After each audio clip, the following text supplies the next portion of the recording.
은혜를 많이 받읍시다.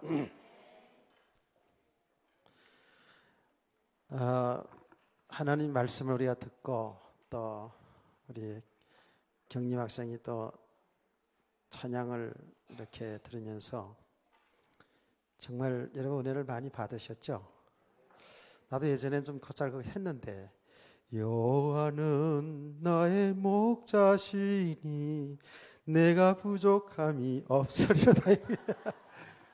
내가 좀 못해야지 되잖아요. 이 찬양을 정말 제가 전도사 시절 때에 우리 담임 목사님이 이 시편 23편을 하는데 설교 들어가기 전에 이 찬양을 쫙 하는 거예요. 근데 그 목사님은 찬양을 참 잘하셨어요. 나는 못하는데. 근데 얼마나 마음이 감동이 되는지 그 다음부터는 제 이 찬양을 종종 불렀어요. 그래서 좀 웬만큼 했는데 요새는 점점 더 못하시는 것 같아요. 그러나 오늘 찬양을 잘하든 못하든 여호와는 나의 목자가 맞습니다. 여호와는 나의 목자. 오늘 아침 시간에도 말씀드렸습니다마는 여호와는 나의 목자 되심을 우리가 사실로 믿는다면 우리의 신앙의 삶은 지금 다윗이 고백한 이 삶이 우리도 되어지게 되어 있습니다. 그렇죠? 창조주 하나님이신 그 그리스도가 나의 주인, 나의 목자니까. 그렇다면 우리는 부족함이 없는 삶을 살 수밖에 없는 겁니다. 나의 목자의 주님이 나의 목자가 사실로 되지 않은 만큼은 결국 우리는 갈급하고 육신의 삶 자체가 부족할 수밖에 없습니다. 그런데 오늘 우리가 정말 눈에 보이지 않지만 그분이 나의 목자, 나의 주인으로 나와 동행하시면서 나를 이끌어 가시는 것을 사실로 믿는다면 우리의 모든 삶 자체가 푸른 초장 쉴만한 물가로 인도하는 삶을 누리게 될 줄 믿습니다. 그런데 다윗의 생애가 사실은 항상 평탄하고 그야말로 푸른 초장 쉴만한 물가 속으로 갔느냐? 그렇진 않잖아요. 우리 다윗 생활을 알다시피. 그럼에도 불구하고 여호와가 나의 목자이심을 정말 믿는 성도라면 그 모든 삶이 푸른 초장 쉴만한 물가입니다. 그렇게 이해가 되시죠? 그게 우리 믿음이 딱 돼야 돼요. 그 이하의 말씀이 더 푸른 풀밭 쉴만한 물가로 인도하신도다 하는 그 말씀에 이어서 내 영혼을 소생시키시고 자기 이름을 위하여 의의 길로 인도하시는도다. 내가 사망의 엄침한 골짜기로 다닐지라도 해를 두려워하지 않을 것은 주께서 나와 함께 하심이라. 그러니까 벌써 이 내용들을 보더라도 다윗의 생애가 평탄하지 않았다는 걸 알 수 있잖아요. 사망이 엄침한 골짜기도 다녔다니까요. 그런데 여호와가 나의 목자이기 때문에 그 모든 삶 자체가 푸른 풀밭 쉴만한 물가라고 이렇게 다윗은 고백을 할 수 있는 거예요. 내 영혼을 소생시키시고 나에게 생명을 주시고 그리고 늘 힘들고 어려울 때마다 우리에게 은혜를 주어서 나를 힘주시고 내 영혼에 힘을 주어서 이 세상을 이겨나가도록 그렇게 인도하셨다라고 고백합니다. 그러면서 자기 이름을 위하여 의의 길로 인도하시는도다 그랬어요. 자기 이름을, 하나님의 이름을 두고 또 하나님의 그 계획하심을 따라서 하나님이 우리를 인도하셨는데 의의 길로 인도하시노다 그랬어요. 의의 길이 무슨 길이에요? 옳은 길이에요. 불의한 길이 아니에요. 하나님은 우리 성도들을 이끌어 가시는데 우리들 생각에 볼 때는 굉장히 불의한 일이고 굉장히 고난의 길이고 굉장히 실패하는 길처럼 보이지만 우리 하나님의 백성들, 우리의 목자가 되신 주님이 나를 이끌어 가시는 그 삶은 바로 의의 길이라는 거예요. 이 부분을 우리가 잘 이해를 하고 이제 말씀을 받아야 되겠죠. 자, 여러분, 다윗의 생애뿐만 아니라 하나님의 그 이스라엘 백성 속에 나타나신 그 하나님의 그 역사는 정말 우리 인간으로 볼 때에는 굉장히 이해가 안 되는 부분들, 도대체 그 사건들이 불의한 일들이 일어나거든요. 여기에서 성도들이 신앙생활에 혼란이 올 때가 많이 있습니다. 여러분, 우리가 신앙의 사람 하박국 선지자나 또 아삽 같은 이런 신앙의 사람들의 고백을 들어보면 많이 동감이 되잖아요. 어떤 것이죠? 그들이 볼 때에 하나님은 정말 의로운 하나님이시거든요. 하나님은 전능하신 하나님이시거든요. 그런데 세상에 되어지는 보면 불의가 판을 치는 거예요. 너무 악한 자들이 육신으로 보면 축복받고 성공하고 잘 사는 거예요. 아니, 정의로운 하나님이시라면, 의로운 하나님이시라면 불신자들은 다 실패하고 저주받고 망하고 예수 믿는 사람들만 잘 되고 이래야 되는데 오히려 세상에는 반대가 되어져 있어요. 뒤에 왜요? 자, 세상에는 너무 불의가 왕성해지는 거예요. 그래서 예수 믿고 믿음으로 살아가는 사람들에게 있어서는 너무 힘든 삶을 살아가는 거죠. 정말 하나님께서 역사하시면 못할 것이 없는데 말이죠. 저희 불의한 세상을 싹 그냥 없애버리고 예수의 사람들, 예수 믿는 사람들만 다 잘되고 막 이렇게 하면 얼마나 좋겠습니까? 그래서 하박국 선지자도 아삽도 그의 믿음의 사람들의 고백을 보면 여기에 의심을 하는 거예요. 의문을 갖는 거예요. 정말 하나님이 살아계실까? 내가 하나님의 자녀가 맞는가?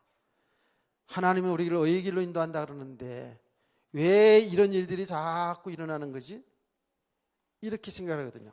우리 개인의 삶 속에서도 그 사회 속에 일어나는 일들 보면 정말 너무 불의가 득세하는 거예요. 악한 자들이 너무 득세하는 거예요. 하나님이 없는 것 같아. 하나님의 말씀은 분명히 여호와는 전능하신 분이고 우리 함께 하시는 분인데 우리의 삶의 현장에서 보면 그렇지 않거든요. 여기에 성도들이 의심이 되고 실망이 되고 더 나아가서는 타락하게 되는 모습을 보게 되는 거거든요. 많은 기독교인이라고 하는 사람들도 성경을 가지고 있으면서도 이렇게 이야기합니다. 왜 하나님은 사랑의 하나님, 의로운 하나님이라고 하시면서 그 많은 백성들을, 가나안의 백성들을, 우상을 숭배하던 그 백성들을 그렇게 무참하게 없애버리라고 명했고 없애버리는 것을 기뻐하셨는가? 하나님이 사랑의 하나님 맞아? 의로운 하나님 맞아? 여기에 불만을 갖는 거예요.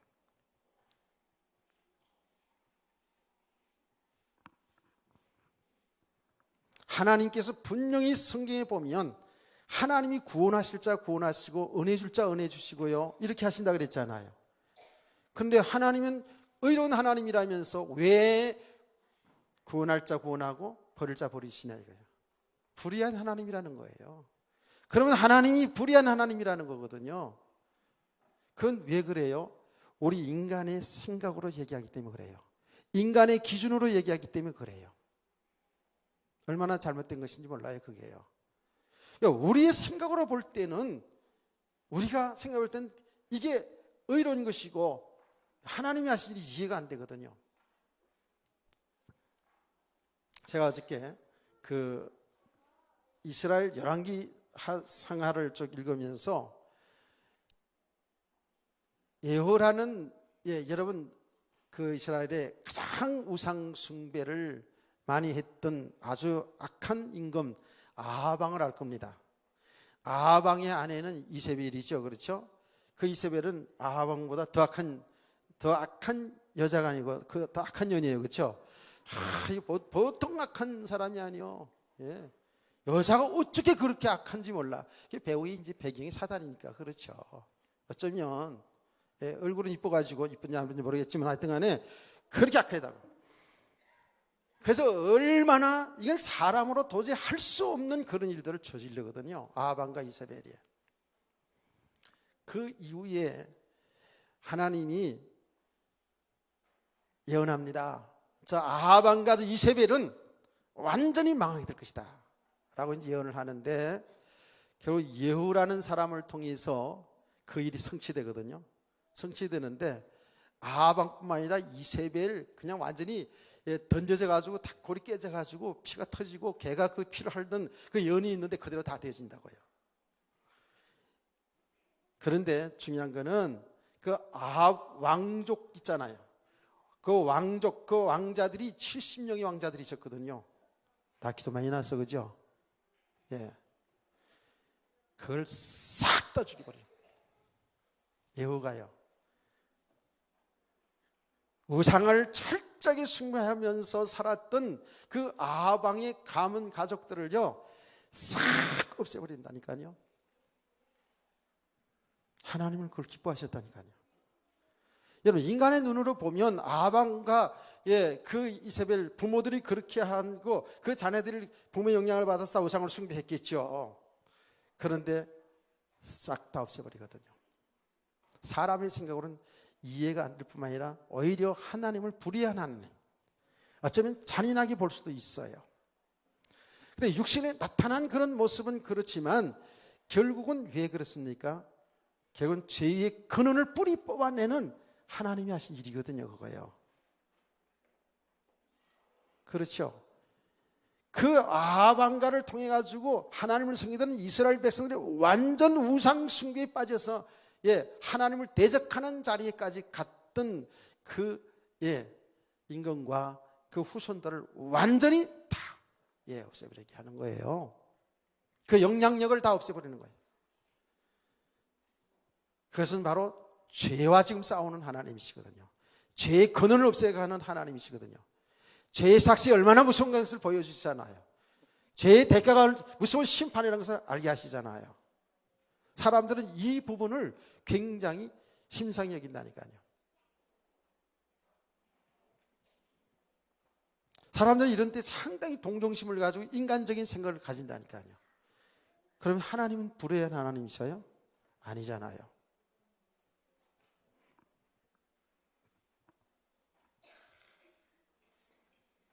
이 부분을 여러분이 전형적인 눈으로 잘 좀 보시고 잘 깨달으시길 바랍니다.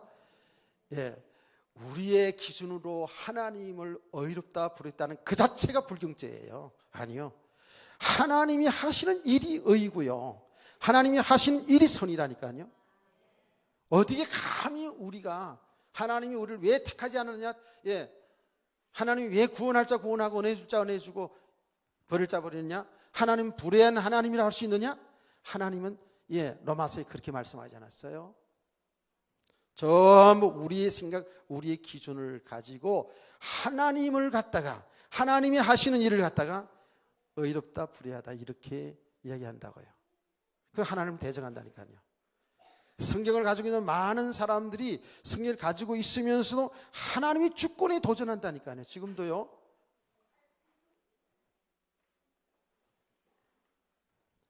다윗은 분명히 하나님은 당신의 계획을 위해서 하나님이 하신 일을 나타내기 위해서 하나님의 이름을 위해서 의의 길로 인도하시노다 그랬거든요. 그러면 우리가 다윗의 생애를 여러분이 아신다 그랬어요. 다윗의 생애를 볼 때에 그 삶이 인간적인 눈으로 볼 때에 전부 다 의로운 일이냐? 그렇지 않아요. 여러분 아시는 대로 다윗이 그 골리앗 장군을 이기고 하루아침에 다윗이 탁 뜨잖아요. 뜨니까 사울 왕이 나라를 건진 사람이요 또 생명의 은인이요 자기 사위가 되잖아요. 그렇죠? 자기 사위에 자기 딸을 주잖아요. 사실은 자기 딸을 주는 것도 다윗이 이뻐서가 아니에요. 딸을 주고 나서 죽여버리려고. 그래서 어쨌든 사위잖아요. 그런데 이 사울 왕이 다윗을 죽이려고 한다고요. 왜냐하면 다윗이 너무 백성들의 인기를 얻으니까 자기뿐만 아니라 앞으로 자기 대를 이어서 아들 요나단이 왕이 돼야 될 텐데 이 왕권에 도전이 되거든요. 그래서 그걸 알고 이 다윗을 죽여버리려는 마음이 생기잖아요. 정말 시기가 생긴 거예요. 이게 배후의 사단의 역사잖아요. 사단의 역사니까 영적 문제가 생기는 거예요. 다 그 생각이 잡혀버리니까 그렇게 다윗이 의롭게 선하게 사울 왕을 대하는데도요, 그 순간순간은 감동을 받았다가 또 다시 다윗을 죽이려고 하잖아요. 그 무슨 내용이에요? 사울 왕이 다윗을 죽이려고 그렇게 쫓아다니는 원수라고요. 그런데 다윗은 사울 왕을 죽일 기회가 왔는데도 안 죽여요. 안 죽입니다. 왜 그런지 아세요? 그게 믿음인데요. 이렇게 말합니다. 사울 왕은 하나님이 세운 사람이기 때문에, 하나님이 왕이니까 기름 부었잖아요. 기름 부어 세운 사람이기 때문에 내 손으로 그렇게 할 수 없다는 거예요. 그럼 죽일 기회가 와도 그렇게 하지 않습니다.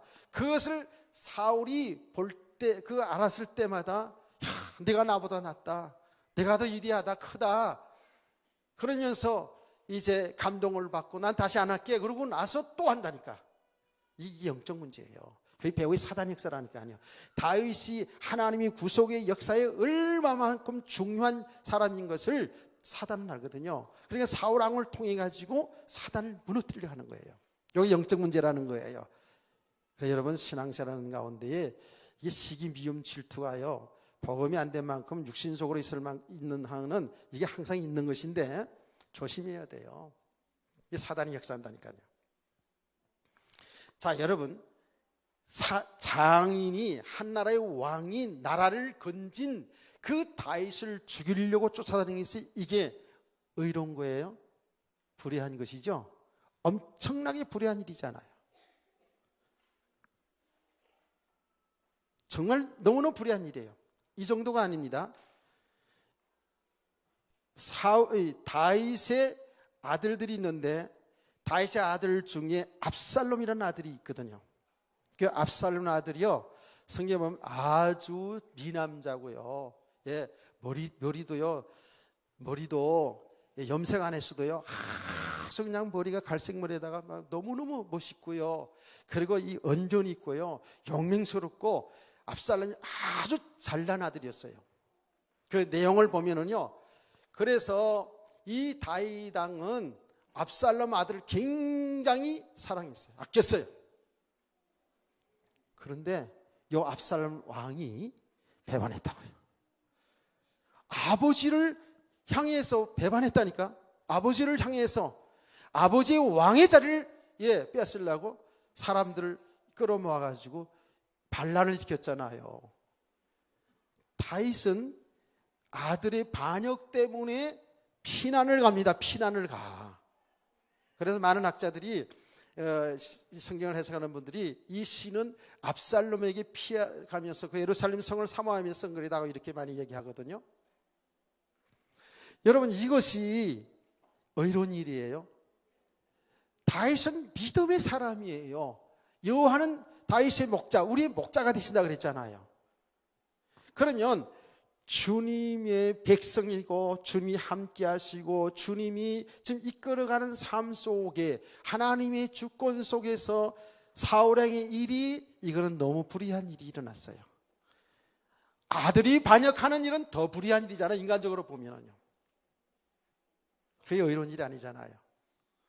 그런데 다윗은 이 모든 것을 하나님이 하신 일로 봤다니까요.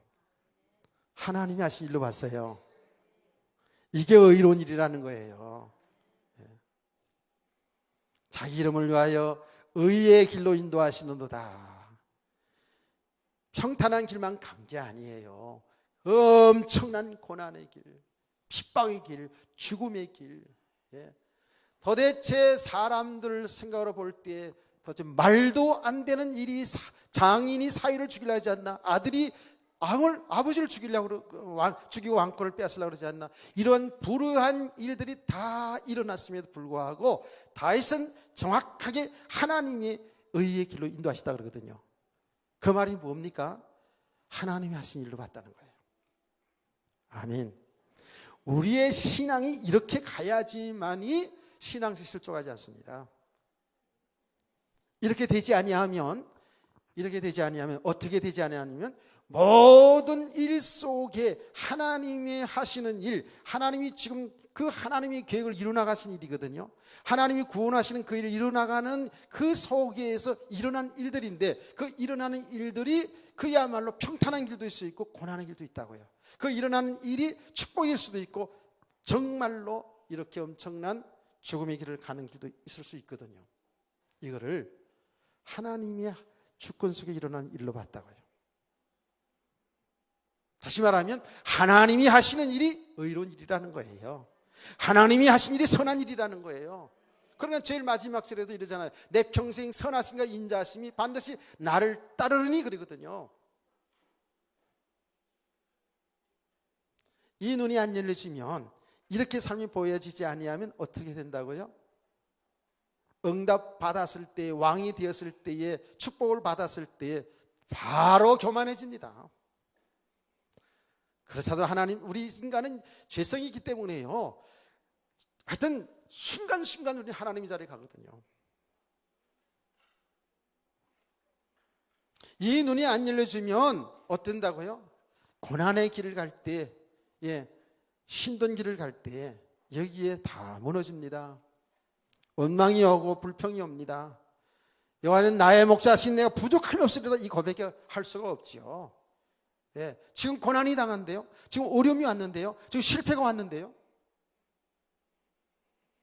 그런데 믿음의 사람들을 들여다보면 한결같이 똑같습니다. 진짜 믿음의 사람들은 모든 일들 속에서 하나님이 구원하시는 그 일을 진행하는 과정 속에서 축복도 고난도 있다는 것을 그렇게 고백하지 않습니까? 그러니까 그런 믿음의 사람일수록 뭐예요? 축복 받았을 때도 절대로 하나님 자리에 갈 수가 없어요. 그 배경 삼지를 않아요. 그 축복을 내 것으로 묵지 않는다니까요. 내 배경 삼지 않는다니까요. 그 축복이 뭐예요? 하나님이 지금 하신 일이잖아요. 왜 하셨어요? 하나님은 우리 그거 가지고 자랑하고 교만하고 배경 삼고 어쩌고 저쩌고 하는 게 아니고, 하나님이 구원하시는 그 일을, 그 축복을 통해서 나타내기를 원하잖아요. 그 일을 진행하잖아요. 아멘. 그래서 우리가 늘 요셉을 얘기하는 거예요. 요셉이 왕의 국무총리의 자리 간 것 요셉은 정확히 알았어요. 자기가 신앙생활 잘해서 훌륭해서 그 자리 축복으로 그게 간 것처럼 보이지만 하나님이 하셨다는 걸 알거든요. 그 과정 속에서 형들이 자기를 미워가지고 인신매매해가지고 노예로 팔려갖고, 그 나쁜 년 때문에 또 모함을 당해가지고 감옥에 갔고, 이런 모든 과정들을 하나님이 하시는 일, 그걸로 보지 못하면 어때요? 그게 상처가 되고 묶임이 되고 원수가 되고, 안 그래요? 잘 되어지면 어떻게 돼요? 교만하고 자랑하고, 국무총리가 되었으니 얼마나 힘을 줬겠습니까? 그런데 그러지 않았다고요. 진짜 믿음의 사람들은 그러지 않았어요. 그러니까 요셉의 형들이 그 요셉에게 만나서 반갑지만은 기쁘지만은 근심할 때 그러지 않았습니까? 형님들 근심하고 한탄하지 마세요. 형님들이 나를 파는 것처럼 보이지만 하나님이 나를 먼저 보냈습니다. 왜냐고요? 큰 구원의 역사를 이루기 위해서 나를 보냈습니다. 정확한 겁니다. 아멘. 그 믿음이 들어와야 돼요. 그러면 우리는 감옥에 있어도 어때요? 노예 생활을 하더라도 그게 지금 하나님이 하시는 일 속에서 하나님과 함께하는 삶을 누릴 수가 있겠죠. 그게 믿음의 사람들이거든요.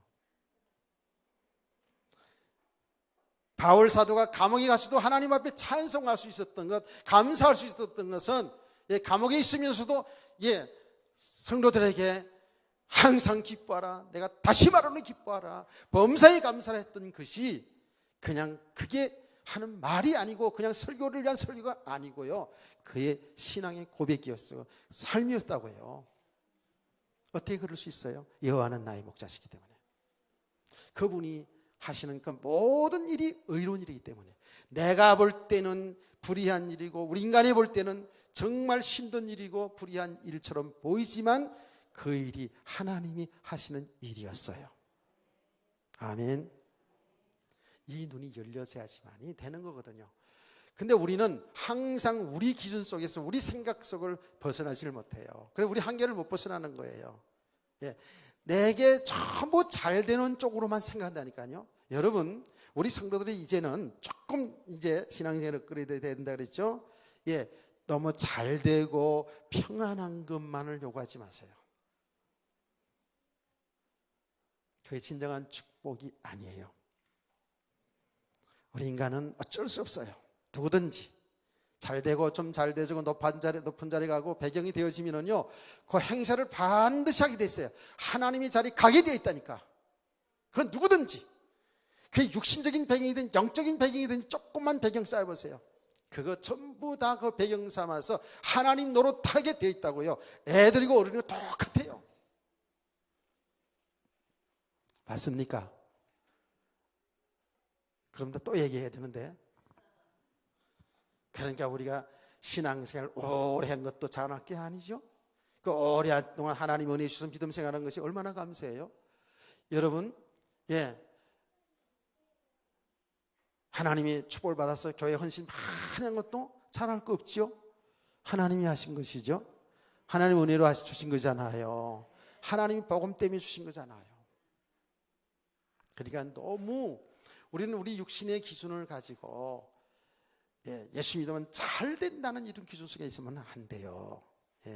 이거를 성도들이 못 알아들으니까, 아니 예수님 믿고 예수 믿으면 잘 되게 되어 있는데, 잘 된다고 했는데 왜 힘을 빼냐고 이렇게 얘기할 수 있지만, 우리 신앙생활이 그 잘 되는 건 목적이 돼서는 안 돼요. 우리 신앙의 삶이 무조건 육신적으로 평탄한 길 가야 되고 잘 평안해야 되고 전부 잘 돼야 되는 쪽으로 가다 보면 그게 잘 돼야지 문제가 온다니까요. 안 그럴 것 같으죠? 그래요. 근데 하나님은 우리를 적당히 우리를 하여튼 전도서에서도 말했듯이 축복도 응답도 주시면서 사람들이 이해를 잘 못할 수도 있어요. 왜 믿음의 사람이 저런 고난이 올까? 이해도 못할 수도 있어요. 그렇지만 그런 과정들을 통해서 우리를 믿음의 사람으로 세워가면서 하나님이 하시는 일을 바로 보기 때문에 하나님과 동행하는 그런 인생을 살아가도록 하신 줄 믿으시기를 바랍니다. 그래서 정말 더 엄밀히 말하자면 우리는 삶의 고난이 왔을 때가 더 오히려 주님을 바라봤다니까. 안 그래요? 저는 그렇습니다. 모든 믿음의 사람들 다 그랬어요. 정말 삶의 고난, 환난, 핍박 이런 가운데서 우리 인간의 연약함을 보면서 나의 무능함을 보면서 전지하시고 전능하신 우리 하나님 바라보면서 믿음으로 나간 줄 믿으시기 바랍니다. 그러니까 그게 축복이죠. 그게 축복이라고요. 그래서 무조건 다 그냥 고난받고 핍박받아야지 축복이냐, 그런 얘기는 아니지 않습니까? 그래서 우리는 이제 자아로 치지 말라 그랬어요. 이 고난도 축복도 말이죠, 이게 전부 하나님이 하시는 그 일 속에서 잘 보시면 정말 우리가 회개할 부분도 있고요, 우리가 너무 육신적으로 이렇게 살았던 것이 자꾸 보여지면서 주님 앞으로 자꾸 돌아서는 역사일 줄 믿으시길 바랍니다. 그래서 우리가 오늘 이 시간에 정확히 우리들 속에 알아야 되는 건 뭐냐 하면, 사람들의, 우리들의 기준, 내게 잘 되고 내게 좋게 되고 내게 뭔가 형통하게 되면 그건 선한 것, 좋은 것, 의로운 것이 되고, 내게 좀 안 되고 내게 좀 속상하고 내 기준에 안 맞으면 그건 악하고 나쁜 것, 이런 기준으로 가면 안 된다 그 말이에요. 정확하게 우리는 객관적으로 하나님이 하시는 일이 그게 의로운 것이고 하나님의 말씀이 의로운 것이라고요. 다윗은 그렇게 정확히 봤어요. 그러니까 신앙생활에 흔들리지 않은 거예요.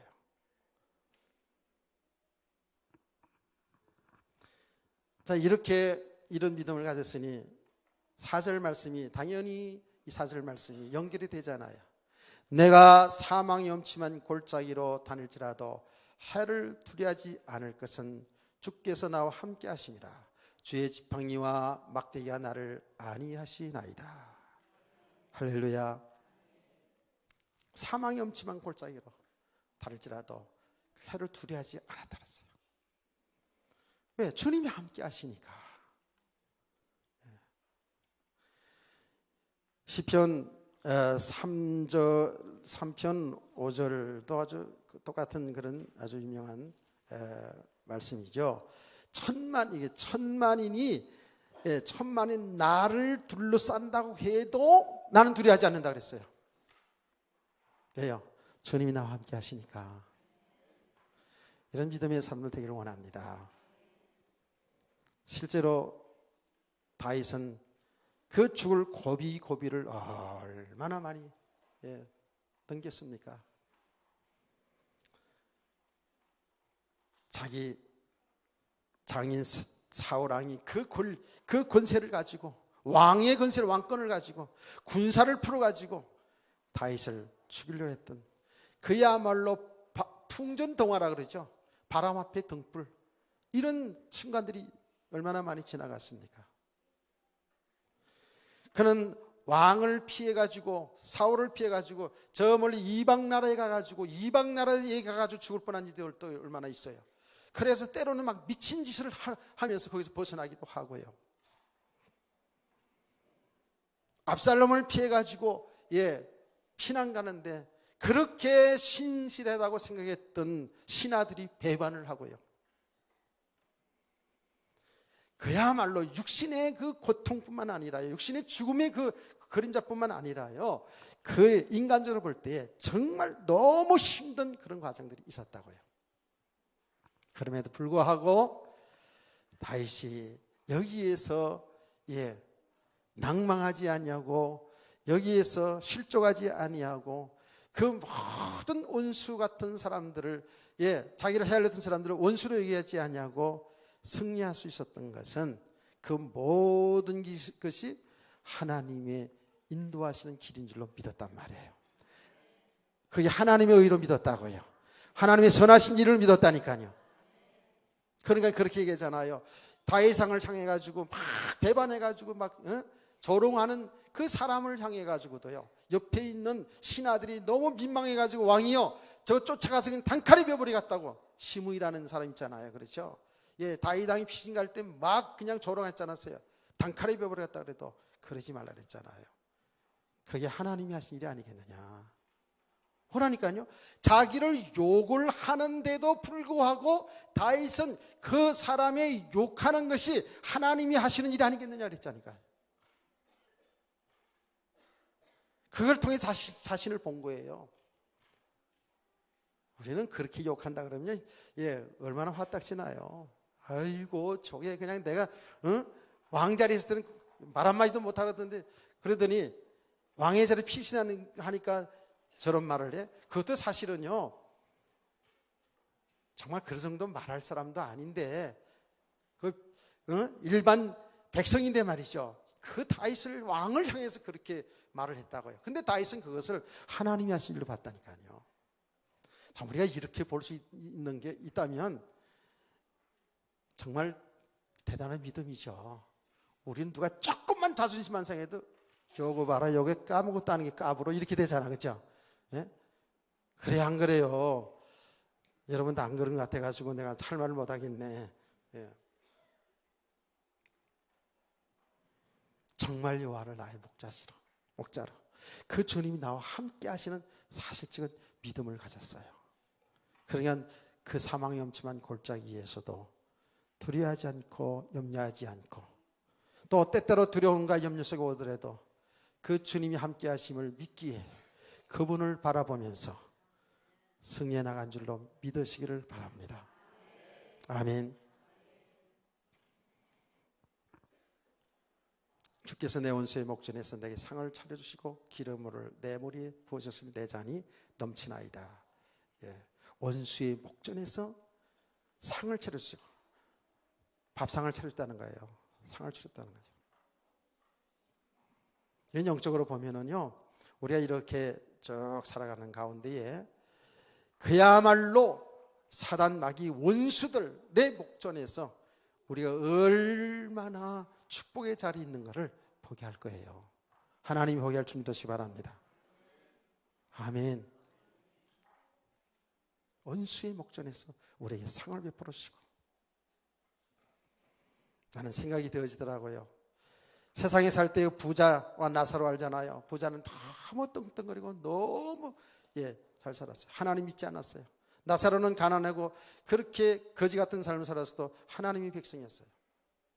죽은 다음에 보니까 나사로는 아브라함의 품에 앉아있고 안겨있고, 그 부자는 지옥에 가 있었거든요. 이런 실상이 우리에게 일어날 줄 믿으시기 바랍니다. 또 더 나가서 이 다윗이요, 그 생애를 쭉 보면 그렇게 그야말로 고난의 길을 가면서도요, 하나님이 함께 하신 증거들을 쫙 보여줬어요. 정말 원수들의 목전에서 다윗에게 풍성한 은혜를 주시는 것을 보게 하셨다고요. 다윗의 생활을 쭉 보면요,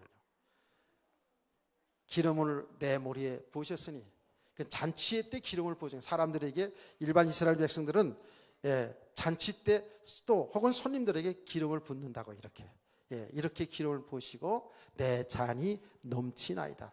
내 잔이 넘친다, 그 말은 뭐냐면 시편 16편 5절 말씀 보면 우리 기업을 얘기하는 거예요. 하나님은 그런 가운데서도 결국은 다윗에게 기업을 주셨고요, 하나님 나라의 기업을 물려줄 줄 믿으시기 바랍니다. 결국은 왕이 되잖아요. 내 잔이 넘치나이다 그랬어요. 저와 여러분의 기업은 하나님 나라가 기업입니다. 아멘. 다윗은 그렇게 피신하고 원수들에게 쫓겨다니는 그야말로 정말 하살것없이 그때 보였어요. 언제 죽을지도 모르는 그런 인생이었지만은 결국은 하나님이 그 원수들 앞에서 상을 베풀어 주고 축복해 줬다, 그 말이에요. 육신적으로도요. 그리고 왕의 자리에까지 올라가게 하셨잖아요. 아멘. 내 잔이 넘치나이다 그랬어요. 하나님이 그렇게 축복하신 거예요. 저와 여러분의 축복인 줄 믿으시기 바랍니다. 우리 영적인 눈으로 보면 우리는 하나님의 나라를 이미 기업으로 받은 자라니까요. 우리 잔이 지금 넘치는 거예요.